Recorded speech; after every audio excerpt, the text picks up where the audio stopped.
નમસ્કાર ગુજરાત, સ્વાગત છે તમારું આજના તાજા નવા હવામાન સમાચાર આપતી ચેનલ ખેડૂત પોકેટ 27માં।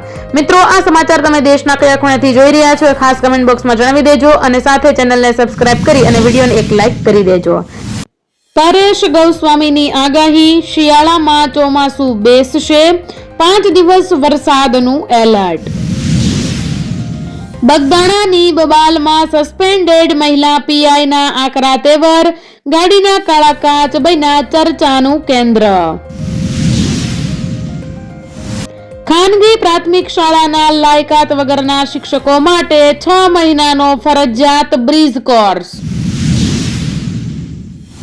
અમદાવાદ ચંડોળા ખાતે જીઆરટીસીના આધુનિક એસટી ડેપો વર્કશોપનું ખાતમુહૂર્ત, બસ સેવાઓ વધુ સુદ્રઢ બનશે।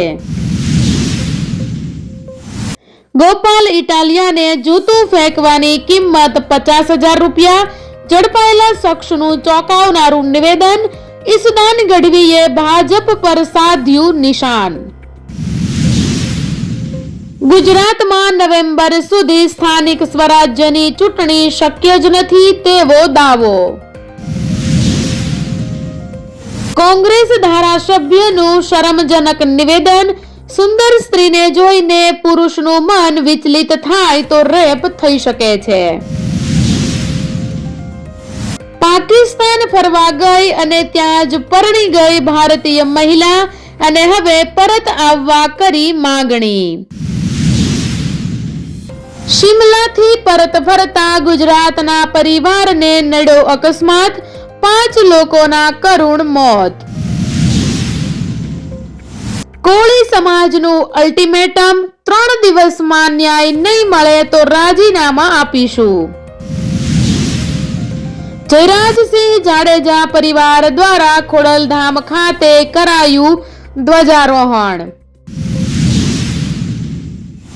નર્મદામાં અધિકારીઓ સામે નેતાઓનો મોરચો, સાંસદ મનસુખ વસાવાએ ડીએફઓને ગણાવ્યા વિચિત્ર પ્રાણી। અમારી દીકરીઓ પર હુમલો એટલે જીવનનો અંત, હર્ષ સંઘવી। રાજપૂત સમાજના સમૂહ લગ્નમાં હર્ષ સંઘવીની હુંકાર, માતા પિતાને તરછોડનારા સંતાનોનો સામાજિક બહિષ્કાર કરો। રાજ્યમાં ફેબ્રુઆરીથી 2 તબક્કામાં વસ્તી ગણતરી પરિપત્ર જાહેર। તરણેતરમાં ઇનામી ડ્રો કૌભાંડ, 10,000 લોકો એકઠા થયા અને આયોજકોની બેફામ ધુલાઈ કરી। શિક્ષક બનવા માટેની મુખ્ય પરીક્ષામાં પેપર 2ની પેટર્નમાં ધરખમ ફેરફાર। પંજાબ કેસરી પરની કાર્યવાહી મુદ્દે ભાજપ આક્રમક મૂડમાં। પીએમ મોદીએ દેશની પ્રથમ વંદે ભારત સ્લીપર ટ્રેનને આપી લીલી ઝંડી, હવે મુસાફરી થશે હાઈટેક અને આરામદાયક। ઇટાલિયા પર જૂતું ફેંકવાનો પ્રયાસ કરનારાએ વટાણા વેરી દીધા, કોના કહેવા પર આવું કર્યું તેની સ્પષ્ટતા કરી। શિક્ષણ જગતની ભાવુક ઘટના, શિક્ષકની બદલી થતા 6 દિવસથી ધારણા પર બેઠા વિદ્યાર્થી નવા શિક્ષકને શાળામાં આવવા પણ નથી દેતા।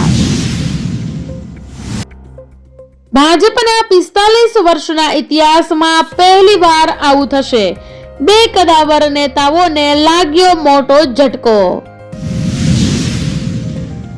કેનેડામાં લૂંટના કેસમાં 5 ગુજરાતીઓની ધરપકડ। ભારતે અમેરિકા પર ઝીક્યો ટેરિફ, વેપારીઓએ ટ્રમ્પને પત્ર લખીને કરી માંગ। કેજરીવાલના આજથી ફરી 3 દિવસ ગુજરાતમાં ધામા, કાર્યકર્તા સંમેલનો યોજાશે। સુરતના કાપોદ્રામાં હીરાના કારખાનામાં અકસ્માત, શરણ ફાટતા રત્ન કલાકારનું કરુણ મોત। સુરતની મુલાકાતે યુપીના મુખ્યમંત્રી યોગી આદિત્યનાથ ઉદ્યોગપતિના પારિવારિક પ્રસંગમાં આપી હાજરી. અમેરિકાએ આપી ટેરિફ વધારાની ધમકી. ભારતે ચાબહાર બંદર પર કામ બંધ કર્યાના અહેવાલ. એસસી એસટી છોકરીઓ સાથે સંબંધ રાખવાથી તીર્થયાત્રાનું પુણ્ય મળે છે. કોંગ્રેસ નેતાના નિવેદનથી હોબાળો મચી ગયો. ન્યૂ રાજકોટની 28 સોસાયટીમાં અંશાત ધારાની મુદત પૂર્ણ થતા દસ્તાવેજોની નોંધણી પર. 18 જાન્યુઆરીએ અમદાવાદ સ્ટેશન પર ટ્રાફિક બ્લોકના કારણે કેટલીક ટ્રેનો રદ રહેશે. આકરો નિર્ણય. મહેસાણાના આ ગામમાં દારૂડિયાઓને જાહેરમાં પાંજરે પુરાશે. ડુંગળીના તળિયે ગયેલા ભાવે ખેડૂતોની આંખમાં આણ્યા પાણી. સરકાર પાસે મદદની પોકાર. નગરપાલિકાની ચૂંટણીમાં કારમી હાર બાદ કોંગ્રેસમાં આંતરિક વિખવાદ. ભાઈ જગતાપને કારણ દર્શક નોટિસ ફટકારાઈ. ચૂંટણી પહેલા ગરમાવો. 10% ઈડબ્લ્યુએસ અનામત માટે બિન અનામત વર્ગના નેતાઓ એક મંચ પર. સરકાર હાલ ચિંતામાં. પીએમ મોદી ડિગ્રી વિવાદ. ગુજરાત હાઈકોર્ટે અરવિંદ કેજરીવાલની સંજય સિંહથી અલગ ટ્રાયલની માંગ ફગાવી દીધી.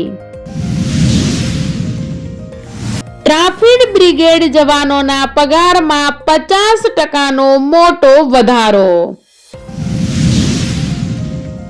પીએમ મોદીનું જર્મન યુનિવર્સિટીને આમંત્રણ.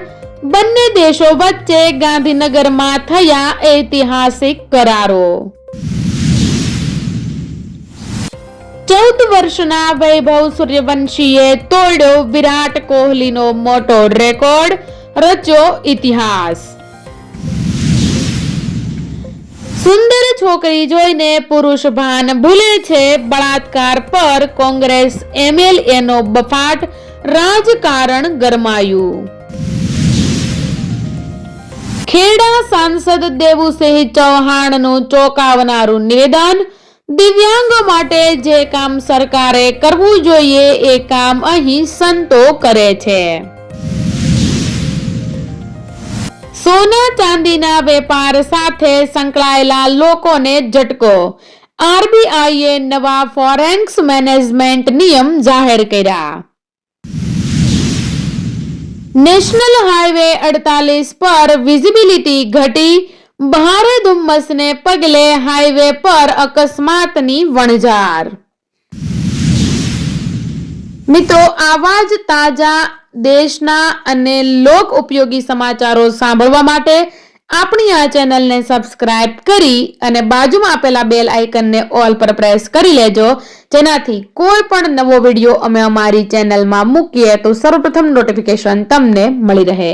ફરી મળીશું દેશ દુનિયાના તાજા અને નવા અને લોક ઉપયોગી સમાચારો સાથે. ત્યાં સુધી મને રજા આપો. જય હિન્દ, જય ભારત.